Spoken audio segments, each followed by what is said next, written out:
শুরুতে জানিয়ে দেব, রাশিয়ায় মার্কিন মিসাইল নিক্ষেপ করছে ইউক্রেন, পরমাণু পাল্টা হামলা চালাবে রাশিয়া। জানিয়ে দেব, রাশিয়ার কাছে নথি স্বীকার না করার ঘোষণা দিচ্ছে ইউক্রেন।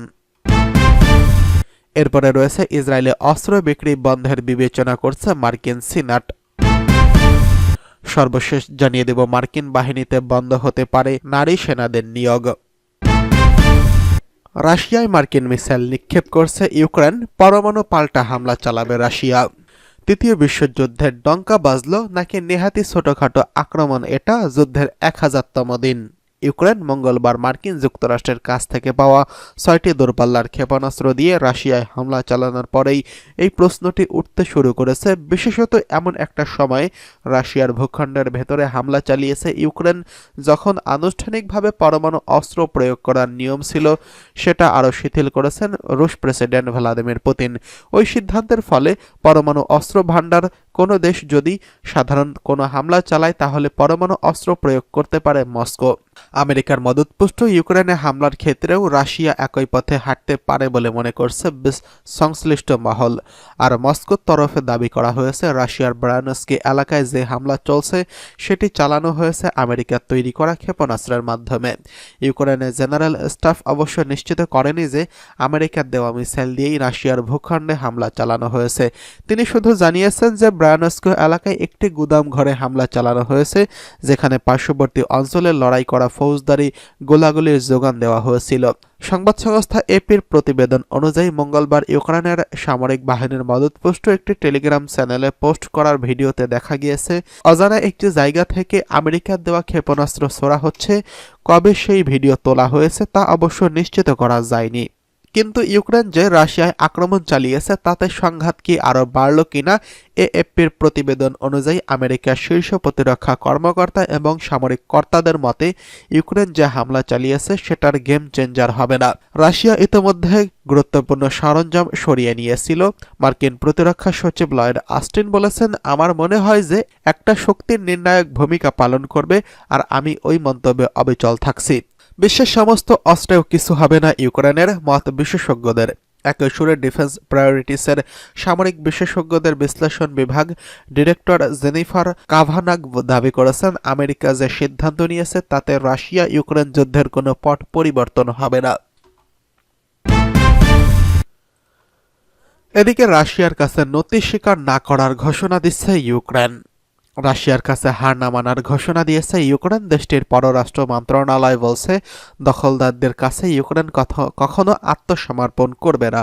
এছাড়া রাশিয়ার সেনাদের আন্তর্জাতিক আইন ভঙ্গের জন্য শাস্তি দেওয়ার হুঁশিয়ারি দিয়েছে কিয়েভে। ইউক্রেন উত্তর পূর্বাঞ্চলীয় শামি শহরের ড্রোন হামলায় বহু হতাহতের ঘটনা ঘটেছে। শহর হালখিভের আবাসিক ভবনে ড্রোন হামলার ঘটনা ঘটেছে। রাশিয়ার এসব হামলার পর ইউক্রেন যুদ্ধের 1000তম দিনে এসে নথি স্বীকার না করার অঙ্গীকার করলেন। যুদ্ধ পরিস্থিতি নিয়ে ইউরোপীয় পার্লামেন্টের এক বিশেষ অধিবেশনে জেলেনস্কি ভাষণ দেওয়ার কথা রয়েছে। জেলেনস্কি জানিয়েছেন, রাশিয়া ইউক্রেনের সীমান্ত অঞ্চলে ত্রাস সৃষ্টি করে চলেছে। তাদের হামলা এটি প্রতিপন্ন হচ্ছে। পুতিন চায় যুদ্ধ চলতে থাকুক, তিনি শান্তি নিয়ে আলোচনা করতে আগ্রহী নয়। ইউক্রেনের প্রেসিডেন্ট ভ্লাদিমির জেলেনস্কি ফক্স নিউজকে বলেছেন, মার্কিন যুক্তরাষ্ট্র কিয়েভকে সামরিক তহবিল কমিয়ে দিলে ইউক্রেন রাশিয়া যুদ্ধে হেরে যাবে। বুধবার 20 নভেম্বর এক প্রতিবেদনে এই খবর জানিয়েছে টাইমস অফ ইসরায়েল। সাক্ষাৎকারে জেলেনস্কি বলেছেন, যদি তারা সহায়তা কমিয়ে দেয় আমাদের শক্তিও কমে আসবে। আমি মনে করি তখন আমরা হেরে যাব।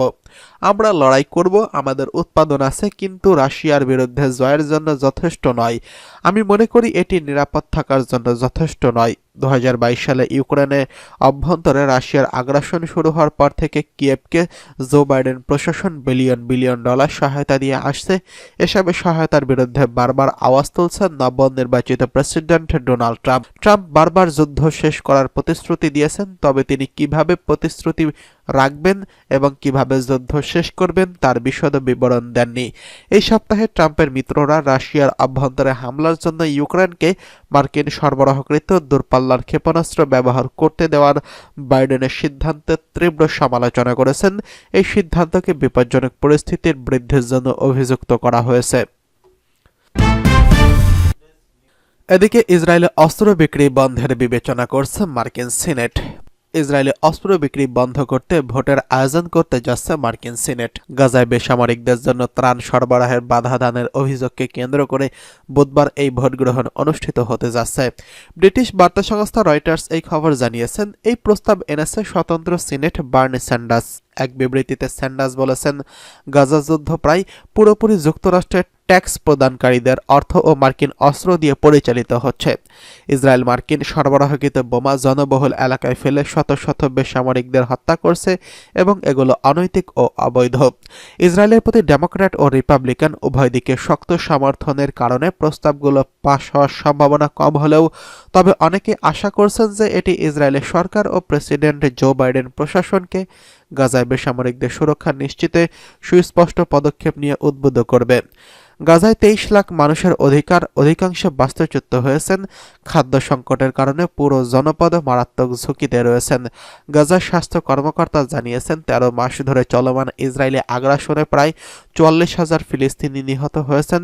ডেমোক্র্যাট সিনেটর জেফ মার্কলিফ পিটার ওয়েলসের যৌথ সংবাদ সম্মেলনে প্রস্তাবটি দাখিল করা হয়। প্রস্তাবে 120 মিলিমিটার মর্টার রাউন্ড ও জয়েন্ট ডিরেক্ট অ্যাটাক মিউনিশন বিক্রি বন্ধের আহ্বান জানিয়েছেন। এছাড়া ডেমোক্র্যাট সিনেটর ব্রায়ান শার্টস একটি প্রস্তাব এনেছেন যেখানে ট্যাঙ্কের গুলি বিক্রি বন্ধের আহ্বান জানানো হয়।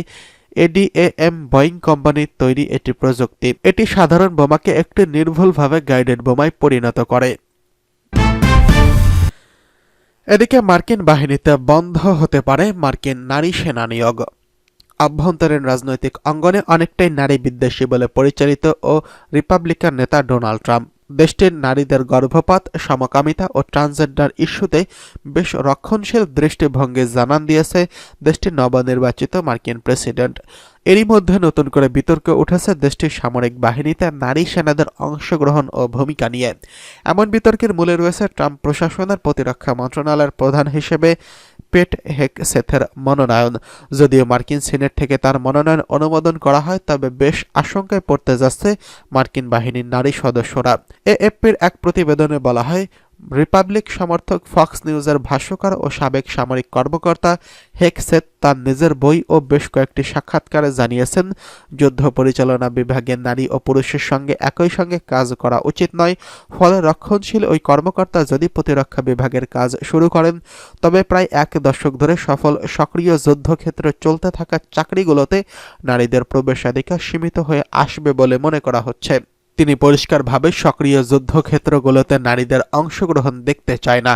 এটা সেনাবাহিনীকে আরও অকার্যকর এবং প্রাণঘাতী হিসেবে গড়ে তোলে এবং নারী সেনাদের অংশগ্রহণ যুদ্ধ করাটা অনেক কঠিন করে তোলে। তবে নারীদের সামরিক বাহিনী থেকে একেবারে বাদ দেওয়ার কথা বলেনি মনোনীত এই মার্কিন প্রতিরক্ষা মন্ত্রী। তিনি জানিয়েছেন, সামরিক বাহিনীতে নারীদের জন্য জায়গা রয়েছে, তবে সেটা বিশেষ অভিযান, গোলন্দাজ, পদাতিক এবং সাঁজোয়াজ ইউনিট বাদে।